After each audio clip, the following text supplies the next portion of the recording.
Stage. How are you all doing today? Oh my goodness, you're getting worse as the day goes on. I know it's hot and you're all getting sunburned, but come on, how are you all doing? Thank you, awesome. This stage is all about upping our skills and learning from people who are out there doing stuff so that we can go out and do cool stuff as well and not just watch it online, which is pretty fitting for the next one where we've got Usernamekate joining us and we're going to be talking all about YouTubing. Who in here watches YouTube? Amazing. So welcome. Hello, hello. Hi. Oh my gosh, there is a lot of you. Wow. I did not think I was that interesting, so thank you for being here. You're definitely that interesting. Thanks, babe. Okay, well, I'll take it away, I guess. Hi everybody, thank you for coming here. There are so many of you. I'm so grateful for your time because without you guys, what is the point of a YouTuber? You know, we've got no one to appeal to or entertain, so very, very grateful. For those of you who don't know me, my name is Kate, but on social media I am Usernamekate. That's on YouTube, on Instagram, on Facebook and all that jazz. And I like to think of myself as a bit of a variety channel. So I know this is an Adventure Bike Rider Festival. I mean, I'm a bit of a wobbling Wildred, but I will give off-roading a go. But on there's a lot of things. There's reviews, there's adventures, there's trips with my girls and my friends and stuff like that. So yeah, track days, a bit of off-roading. I'll give it a go and kind of show what it's like from an absolute novice perspective. But if you don't know who I am, I've recently just hit 113,000 subscribers on YouTube. So that happened last night, which I was like, yes! I was amazed. And this is like a little bit of a show and tell actually. I've got the play button here. Vanessa will kindly hand it to the front. If you want to see what one of those looks like, you know, have a look, have a touch and feel. I thought it'd be a bit more robust and a bit sturdier, but I think it is just a bit of plastic with a mirror on. So I was like, oh, okay. And they've gone a lot smaller than they once were. I think that's with all the shorts creators coming and hitting 100,000 subs really quickly. I think YouTube were like, we need to kind of budget and cut down on the quality, but you know, that's kind of irrelevant to me. As long as I hit the number, that's all that really matters. So yeah, I'm very grateful for that. So with my channel being a variety channel, I haven't really niched down and I don't really focus on anything specific. And there's a reason for that, because I just love motorcycles. Motorcycles in any form. If it's got two wheels, I'll get on it, I'll give it a go, I'll give it a ride, and I'll put a camera on and I'll document it and vlog it and share it with people that hopefully care or want to see it. So that is what I post. You really do have to post what you love, or YouTube gets very tedious, very boring as a creator very quickly. You kind of fall out of love, and nobody wants that, hence why I keep it nice and open and wide. So, where did it all begin? Honestly, I never set out to be a YouTuber. I feel like you ask, like teachers ask kids in schools, like, what do you want to be when you grow up? And like, a YouTuber, and that's terrifying because that's just wild. When I was at school, it's, I want to be a vet, I want to be a doctor. But now it's YouTuber apparently, so yeah. The whole point of this is to explain how to grow a YouTube. If you're just starting out, if you've already got a few subscribers, I just hopefully will give you guys some tips, some tricks, and maybe some hints on how to grow your own channel. So, for me, my initial growth story is a little bit of a perfect storm. You know, when things kind of just fall into place and the stars align and it all kind of just happens before you. It kind of happened quite naturally. I never set out to be a YouTuber. I literally just put a camera on for some of my trips, some of my tours, because I wanted my grandma and my granddad to be able to have a way of seeing what I was getting up to. Same with my family, same with my mum and dad. I just wanted them to, you know, follow along, and it's also something nice, I think, from a nostalgic point of view. Years down the line, you can look back and like, oh, do you remember that Mike when we went over the Alps? So that's kind of the only reason that I was uploading to YouTube. It wasn't to be a YouTuber. Then, I don't know if you guys know, you probably don't, but I am actually 10 years deep in the motorcycle industry. So I've done all kinds of roles, from general dogs' bodies, parts, clothing, accessories, and then I worked my way up to sales. And before I got the sales job, I kind of, up north, I kind of resided myself to the fact that I'd never be a big earner. you know, I'll probably always be on minimum wage, and that's fine because I'm working with bikes and I love it, and that's the compromise and the sacrifice that I've got to make to have a life that I'm happy with. Anyway, then I got in sales, and you know, one of the guys at the dealership took a chance on me because there weren't many female sales, and I think everybody was like, are you sure you want to do that? Anyway, got in sales, and I actually think girls do well in sales because, you know, we're friendly and people just want, you know, a nice friendly person to hand a bike over to you. You don't want someone that's going to try and drive you down and, you know, feel like you've not got the best deal. And we have a nice way of doing it so everyone's happy, I think. So, yeah, I actually started a BMW job, a sales job. And I was at about 20,000 subscribers at this point. I just built them up working and, you know, uploading videos. And I got to that point and I started 28 days before the first lockdown. So I was in a new company with new processes. I had no idea what I was doing, and the lockdown hit. I didn't qualify for furlough because I was too fresh. I was like 26 days in.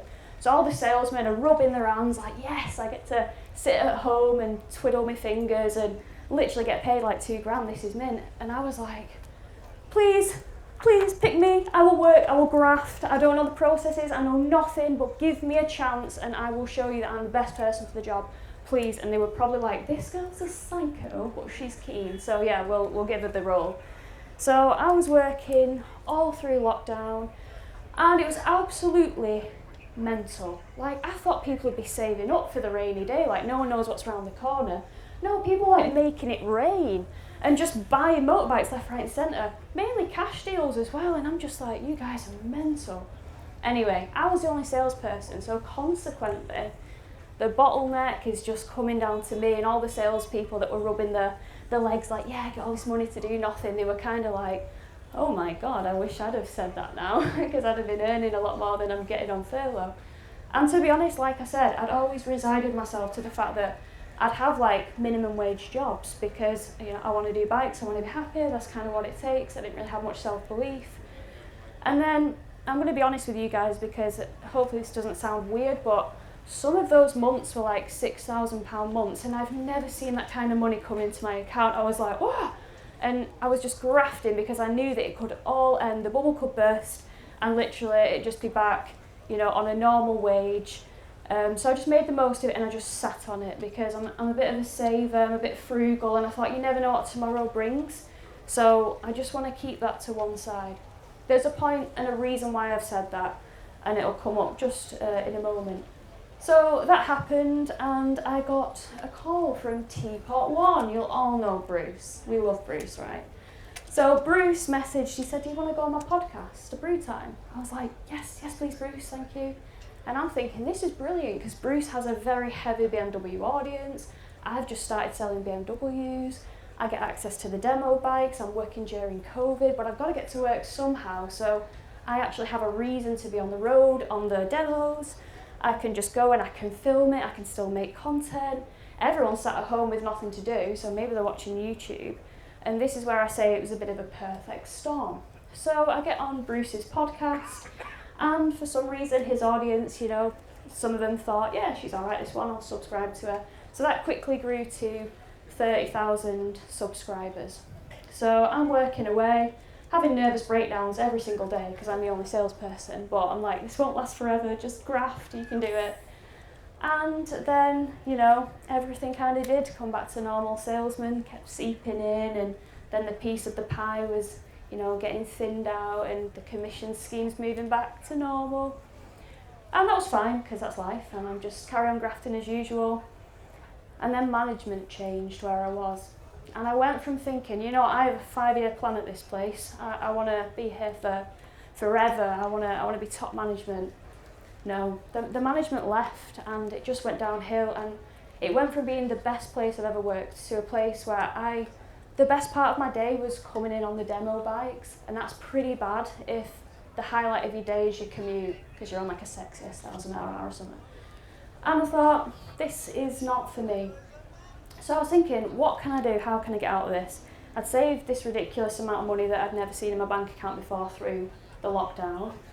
I thought, now at this point I did have a sponsor, and they were paying me a little bit a month for certain deliverables. So I got in touch with them and I was like, guys, I'm not happy where I am.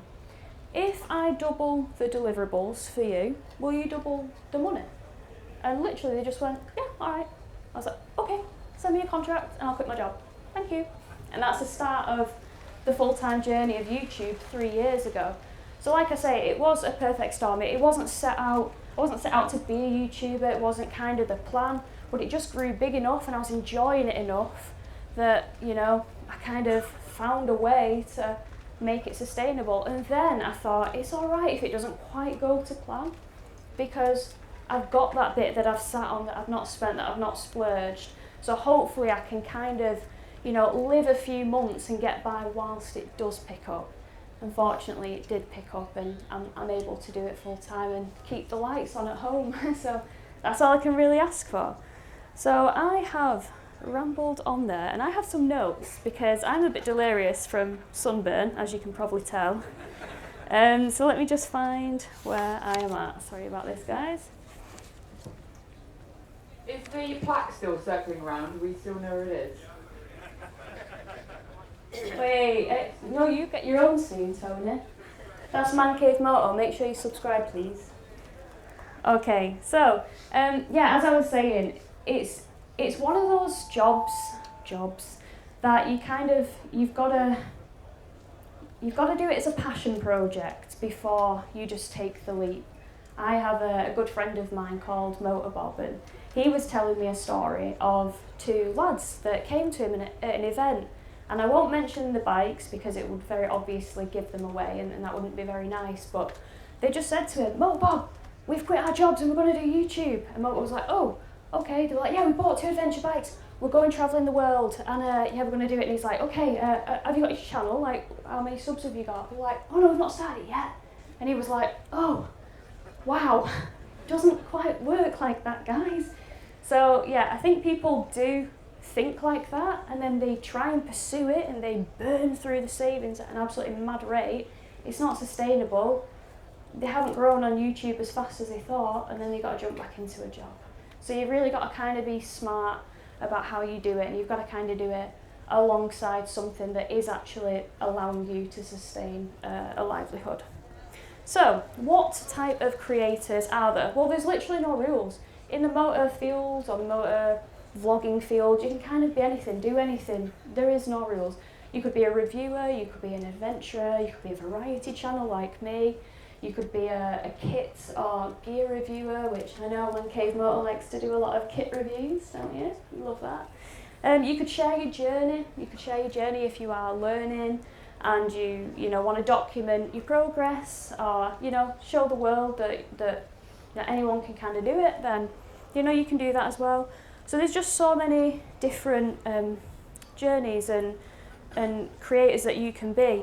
And what I would say is when you're starting out, that's the time to experiment. If you've committed to a direction, you want to be a motor camper, but it's not working for you and you're kind of falling out of love with it, experiment early, because you don't want to keep pursuing something you're not too happy at. You get all your audience that start subscribing to you because of these videos, and then you change niche, and all of a sudden they say goodbye and you just kind of left. Or you anger them because they're like, this isn't what I signed up for, this isn't what I want to watch, and then they just go away. So yeah, if you're going to experiment, do it early. That's quite important. Right, so you've picked a direction. What do you want to film? This is where idea generation comes in. It's really, really important because you know without ideas you're not going to film videos, you're not going to put them out. So there are a few ways that you can generate ideas for your YouTube videos. So what I would suggest is think of the things that you like to watch and then film it in your own way. Film it how you'd like to do it. Don't plagiarise people's stuff. Just stuff that you'd like to watch because you know that there will be an audience because you are that audience, if that makes sense. Another thing you can do is you can use YouTube and type in what you want to watch.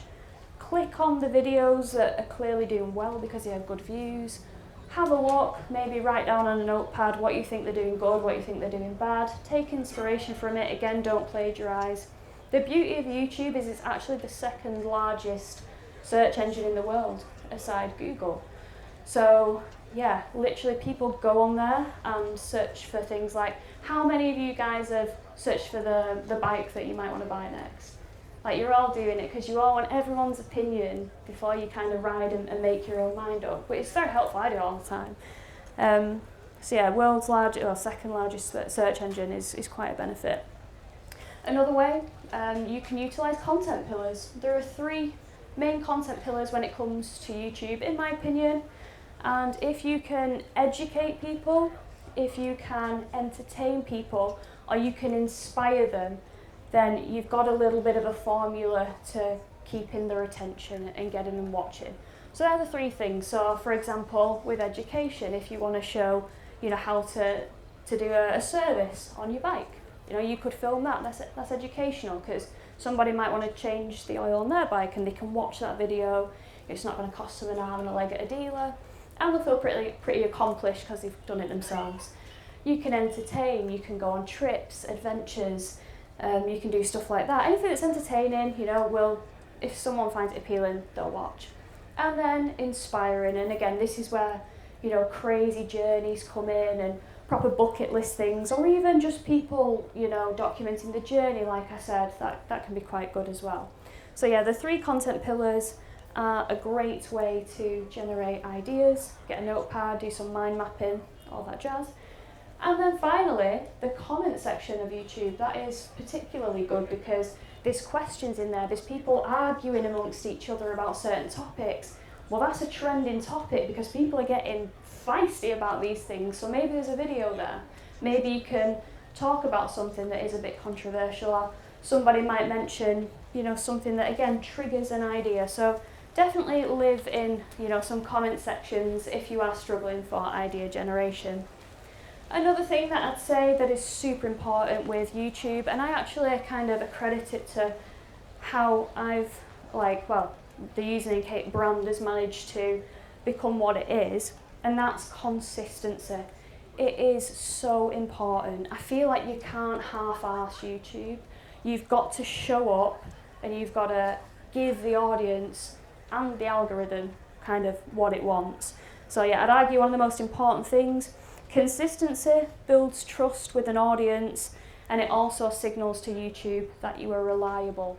And YouTube are more likely to push you if they sense that you're reliable because you're clearly trying. So yeah, that's always a good thing if you can kind of get YouTube on your side. There's no need to post daily, I'm not saying that. That's just going to lead you to a world of pain, burnout, unrealistic expectations. You're just going to fall out of love with the job at hand, and that's not what I'm saying. You've just got to show up, whether it's once a week, twice a week, monthly, bi-monthly. Just pick kind of a schedule and stick to it. When I was full-time selling motorbikes, I was aiming for 1 video a week. Now I'm full-time, I thought, well, I've literally freed up my whole working week, so I don't physically, in my mind, have an excuse not to put out 2 videos. So I've tried to consistently do that, and I have managed it over the 3 years, which I'm really proud of myself because I've had some pretty bad illness during that time that put me out for 2 months. I had labyrinthitis, and it absolutely buggered me up. And yeah, it's not great. It just made me very, very dizzy to the point where I felt drunk every single waking moment of the day. Vile, won't wish it on my worst enemy. And yeah, I had such a backlog. I was able to make the content, schedule it, and I could just see it depleting as the days went by, but I wasn't able to film as frequently. I was doing little bits because I have a very supportive partner called Mike, who is here. I don't know where he is. There he is. He's here with the camera. I wouldn't have been able to do it without him, and he literally just stepped up. He put the camera on for me and just jibber-jabbered like a maniac on the riding videos. I could do the pieces to camera because I could hold on to a bike and I could still research stuff. But yeah, so what I'm trying to say is it's monumental to have good people around you that are willing to support you, because shit can happen, unfortunately. By doing that, it's a way to avoid burnout if you can, be consistent and plan things ahead. Another way, batch your content. If you're going out on a ride, think, what can I get out of this? like what videos can I get out of it? Don't just aim to go and do one. If you've got the time, try and film as much as you can with that day. Then you can just upload your content onto your PC. You've got it for a rainy day if you want to edit something. Equally, it doesn't even have to be that complicated. You could be a talking head video with a bit of stuff that you've filmed. But one of the things that I would advise if you are looking to grow on YouTube, even if you've just started or you're doing something now on YouTube and it's not quite working for you, you're getting a bit frustrated, just stop for a minute, step back and get 4 videos in the bag before you continue anymore. And schedule those videos for once a week. And then when your first one goes live in the week and you've got the 3 scheduled, you can be working and filming and getting that scheduled for the next week, so you're always ahead of yourself.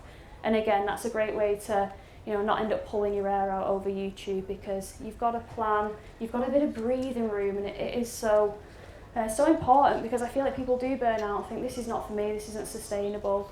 But especially if you're doing it alongside a full-time or a part-time job, yeah, really, really important to get ahead. So that would be like some proper advice that if you want to do YouTube, that's one thing that I'd definitely make a note of. Using templates for your titles, your descriptions, your thumbnails. Build your brand. Like for me, I kind of like black, white and red for my lettering and my brandings and stuff like that, so I kind of stick to that.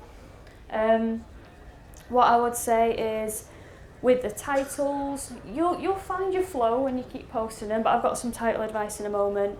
Along with descriptions, you could have a template as to kind of roughly what you want to say. Then if you want to put any social media tags at the bottom, have that all written out so you can just copy and paste it. It takes the stress out of thinking, oh gosh, what do I have to type now?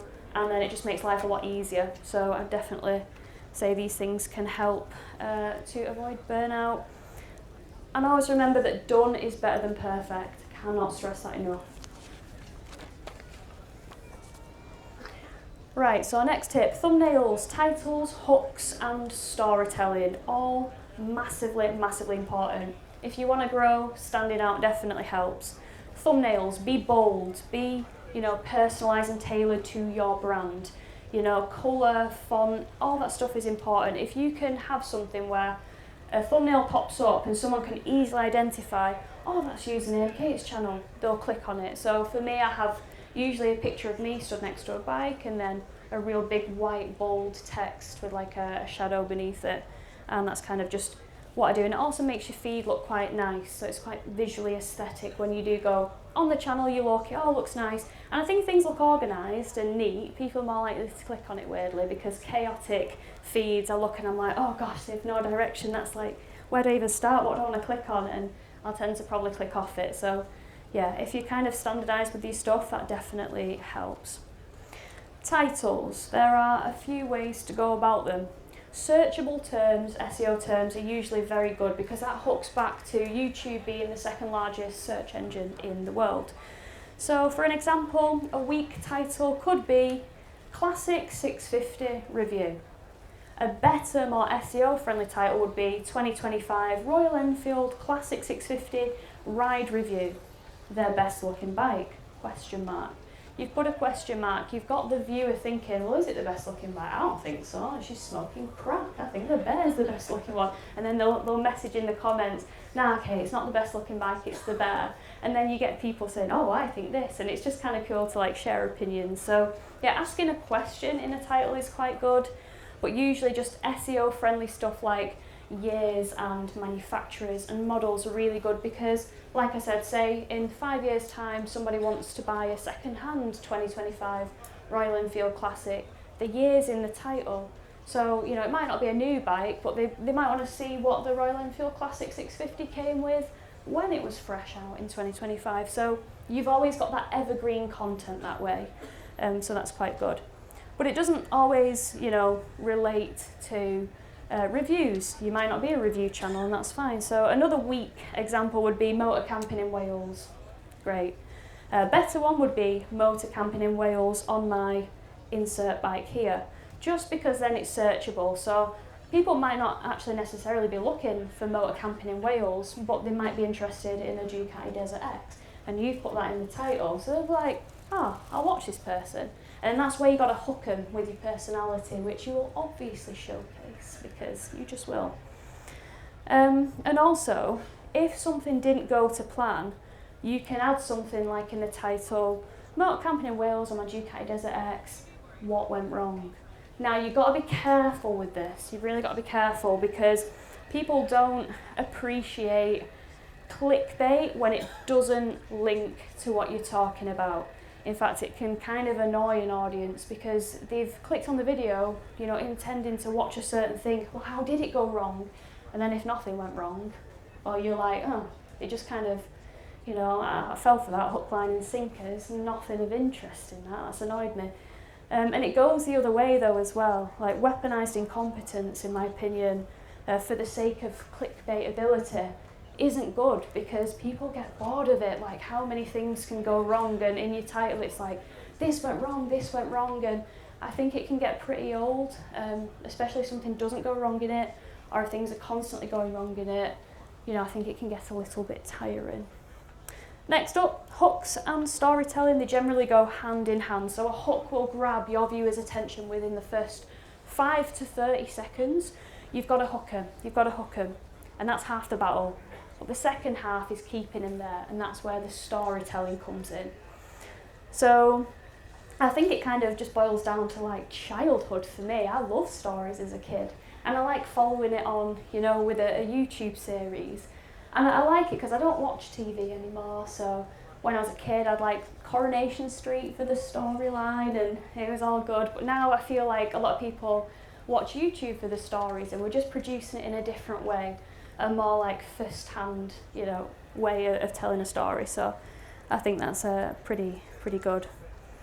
But one thing you must do is deliver on that hook, because people, again, they don't appreciate it when you hook them in with something and then you don't answer the hook, and they're like, oh, well, I never found out the answer to that because you didn't bloody tell me. So definitely you've got to answer the hook, else it's just not great. Like, for example, for me, I did an RT video, which, is it? No, it's not Sunday today, it's Saturday. It goes live tomorrow on Sunday at 10 o'clock because my posting schedule is Thursday and Sunday. And in that, the question is it still the king of touring? So that's what I start with, that's my hook, to try and get people thinking, oh, well, you know, we'll watch this video and we'll see if it actually is the king of touring. And then at the end, I summarise with why I think it is the king of touring and justify my hook. So that's just a live example of what I mean by that. Next, audience engagement. Without the audience, you are nothing. Like, you might as well not even post, because the whole reason of posting is, you know, for an audience, for viewers to, you know, look and hopefully be entertained and inspired or educated, going back to the 3 pillars. So, you've got to connect with your audience, and you can do it in a few ways. One of the ways is YouTube's community tab. It's a very underrated and underutilised feature, I think, but you can put things and post in YouTube's community tab in a way that you could post an Instagram post or a Facebook post. And you can even repurpose your Instagram content to make life easier. Copy and paste what you put in your caption, whip it on community tab, because I do feel like YouTube, Facebook, Instagram, they're all appealing to different audiences. So I have a lot of older people that follow me on YouTube, and I actually think, you know what, they're missing out on what I post on Instagram and Facebook because they're just not on it. And that's a bit of a shame, really, because these guys are the ones, you know, who are watching the adverts and, you know, helping me do this full time because you get ad revenue. So really I should be trying to think a bit deeper about how I can appeal to them guys and keep them happy. So yeah, utilising that community tab is a great way. Another way, replying to comments. And it's easier when you're a smaller account. When you get bigger, it gets a bit wild, and sometimes the comments can be like a bloodbath, and you can get some really crazy ones, and you have to develop lizard skin, else you'll just be an emotional wreck with some of the things that get said. In fact, I think someone said to me once, I hope you get hit by an 18-wheeler. That's very creative. Jesus. But thankfully, I didn't used to have a thick skin, but it's kind of, again, with the right people, Mike, my partner, it's really helped me to think, you know what, these people aren't contributing to paying your mortgage, so why are they keeping you up at night with that comment? It's irrelevant, it doesn't matter. Like, you live your best life and you care about your family and your friends. Don't pay no mind to that sad troll that doesn't have anything better to say. So I digressed a little bit there. Reply to comments. Do it, because it shows your audience that you're there, you're engaged, you care about their opinion, you care what they want to say, and people want to be heard in life, people want to be seen. And if you can reply, then it just is one way of showing that you actually care and you value what they have to say. And, you know, maybe I should practice what I preach, because I do reply to comments, but there are so many. If I release a video, there can be hundreds in a day, and I will try my absolute damnedest to get through as many as I can. So if I've not replied to any of your comments, don't throw eggs at me, please. I'm really sorry, I do try, I promise. But yeah, replying to comments is a great way to engage and build with your audience. And then another one, ask questions in your video. Ask questions, you know. Make the audience, the viewer, think, what do I actually think about that? Well, no, actually, I don't agree with that. That's absolute codswallop. I'm going to tell her. And then they'll tell you, and it's like, oh, fair enough, we can agree to disagree. And it just sparks conversation. I think conversation is a beautiful thing. So, yeah, engaging with your audience that way, I think, is particularly good. Vanessa, are we doing all right for time? I feel like I'm rambling. 8 minutes, geez Louise. Right, okay, I'll try and get to the point. Right, next up, filming tips. So, personality, story, message is more important than glamorous equipment. You don't need that. You just need to be someone that people want to watch, people can relate to, and people like. So, you know, just be authentically yourself.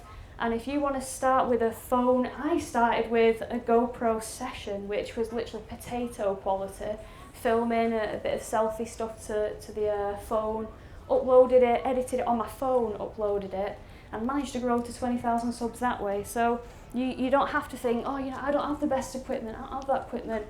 You know, it's something that you can build on over time. But I think as long as you aim to improve at least 5% on your last video in some way, then I would definitely say that's great. Another thing, filming tips. I got so many free resources from a company called Think Media on YouTube.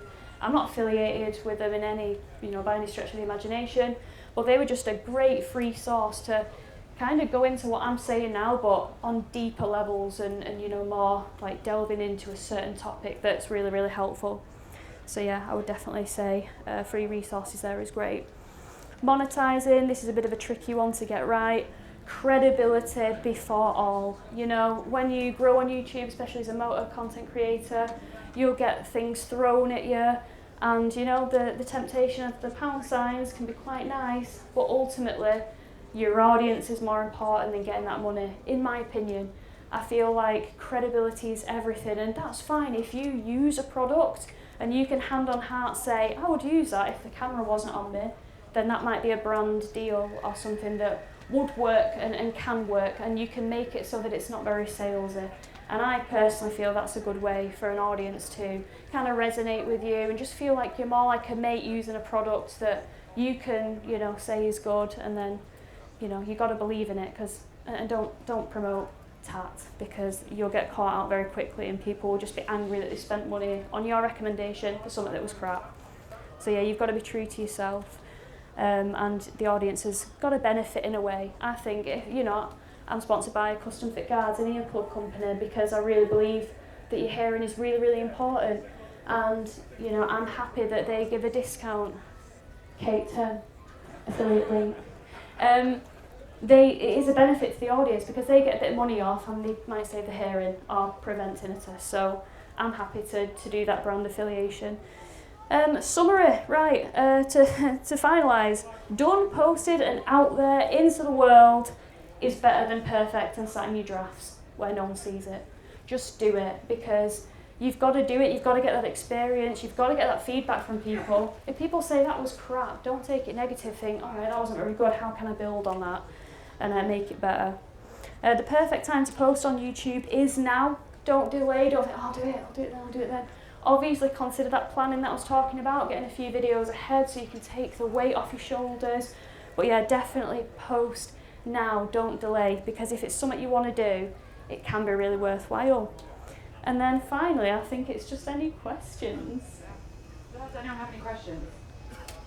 Oh, we've got a Miss Pink thing at the front in a pink top. Oh. Hey. So Hey. there. Hey. So my question is, what was your first paid gig, and what was kind of the details behind that? How did you get it, etc.? First paid gig. It's actually a good one, you know. So it was for Motorcycle Live, probably about 5 years ago. No, 2018, I think. And a PR company got in touch with me and they said, "Hi Kate, we'd love you to do a live interview at Motorcycle Live, you know, on Instagram. It will be, you know, a live Instagram thing where someone draws you on a bike and they'll ask you questions and you talk." And I was like, oh gosh, I've never done anything like this. I was thinking, bloody hell, I'll do it for like a tenner and a burger if that's what you're offering. But I thought, I have no idea how to approach this. I ain't done nothing like this before. So I just said, given the fact that it's my first time doing anything like this, I'm willing to accommodate your budget. That was smart. They were like, 250? Hell yes, I will sign. So yeah, that's my first brand deal that I ever got, and to this day it led to a connection with one of my main channel sponsors, which is BikeShare, who've supported me for many years, especially full-time over these last 3 years, and that's one of the companies that make it possible for me to do what I do. So yeah, I like that question, thank you. Cool, I'm over here, another question. Oh, hello. Hey, you mentioned you use a GoPro for your initial filming. Yes. What would you recommend somebody to get now, and do you need somebody else behind the camera to do the filming, or can you set it up and act in front of it? I do a lot of my stuff on my own. I actually did start from a review perspective. When I was doing my pieces to camera, I had a tripod and a GoPro and a microphone, and I would just talk, blah, blah, blah, and then I go and stop it, and then I might try again. And if you look at some of my older videos, that's kind of how they were done. Just on my own in the car park doing that. Obviously, as I've got more deep into YouTube and it's become a full-time thing, I've been able to invest in better stuff, so now I have like a proper camera just so that the quality is better for the viewer. But that's not to say that you need that camera straight away, because doing it on the GoPro, like I'm studying now on 113,000, and that's how I started. So I don't think you can overthink it. You can just do what you do, like maybe put a camera on your face or your chest or wherever you're comfortable. On your bike you could do voiceovers if you don't want to talk, if you don't want to get a microphone, you can just talk into your voice recorder on your phone and overlay that onto your video. There are just so many ways to do it, but I think ultimately the best thing is just to show your personality, and whether that's on a phone, a potato quality GoPro, the latest DJI, ultimately people watch because of you rather than what you're filming on. Okay, we've got time for one quick question. I'm right at the back here. Oh, hello. Okay. Hi. How did you decide your username? Oh my gosh. It's actually a really pathetic story, I'm afraid. About 13 years ago, Instagram became a thing, and there's a box and it says username, password. And I was like, username, what can my username be? Usernamekate. And I'm in too deep, because it's crap and I can't change it. But I did do a poll and there was like 1,300 people that were like, no, keep it. So, okay, I will keep it. So now I'm Usernamekate, but I guess that has its strengths, because if the apocalypse happens, my name isn't very moto kind of biased, is it? So, if I need to hop into the world of travel or hop into the world of something else, I've got a name that hopefully might accommodate that a little bit more than something moto based. So, but that's the story. It's not great, but it is what it is. Unfortunately, we're out of time. I'm sorry. Kate, thank you I'm so much for joining us. Thank you. Can people find you over the weekend and where? Yeah. So I will just be probably milling around today, and then tomorrow I've got a few test rides on at Vosges, one in the morning and one in the afternoon. So in the middle of the day, I will just be enjoying the festival, milling around. But if you want a selfie, that sounds so. If you want a selfie, yeah, if you do, just grab me. Saying that, can we get one right now on stage? Oh my god, yeah, that'd be amazing. So, like a do you want me down there or? If you stand centre stage, Okay. Oh yeah, sorry. Now, audience, everyone look really happy. yeah. You looked happy before.